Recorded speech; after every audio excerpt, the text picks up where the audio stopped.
امیر المومنین حضرت علی علیہ السلام کا ارشاد گرامی ہے،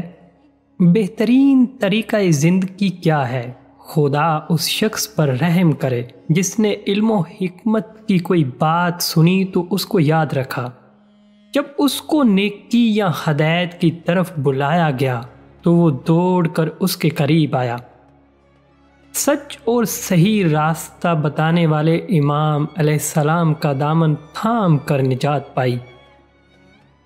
اللہ کو ہر وقت یاد رکھا اور خدا کی نافرمانیوں اور سزاؤں سے ڈرتا لرزاتا رہا، نیک کام کرتا رہا اور اس طرح ثواب کا ذخیرہ جمع کرتا رہا، برے کاموں سے بچتا رہا